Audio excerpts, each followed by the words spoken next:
होंगे 13 तारीख को टुसु की प्रदर्शनी लगेगी और 14 तारीख को हथिया पत्थर में उसका भसान हो। पारसनाथ को लेकर के विवाद भी चल रहा है कि वहाँ पे टुसु परब इस तरह का कुछ बलि प्रथा ये सब नहीं चलाने।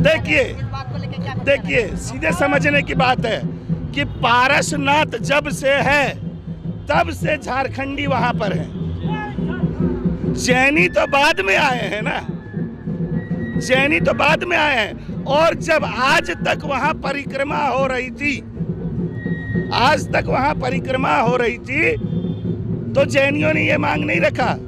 58 किलोमीटर में कुड़मी और संतालों का गांव बसा हुआ है। कुड़मी और संताल ग्राम पूजा करते हैं, जाहरा पूजा करते हैं, मड़ई थान में पूजा करते हैं, मड़प थान में पूजा करते हैं, जहां पर की बलि उनकी परंपरा है। तो हम झारखंड में झारखंड की संस्कृति को बचाएंगे या जैनियों के चक्कर में जाएंगे? अपना संस्कृति बचाना, हमें अपनी संस्कृति बचाना है। वे ज्यादा करेंगे तो हमारा अगला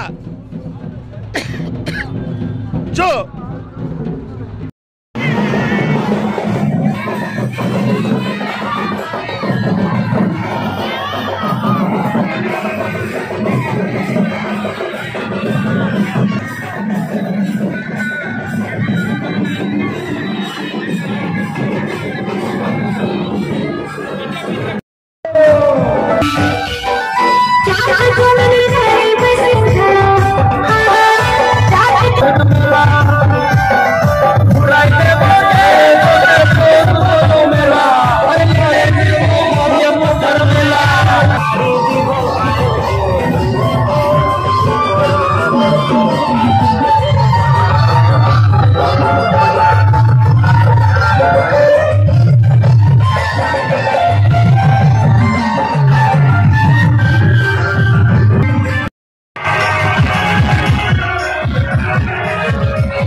आनंद उठाइए बस वीडियो का, क्योंकि आप आए नहीं हैं।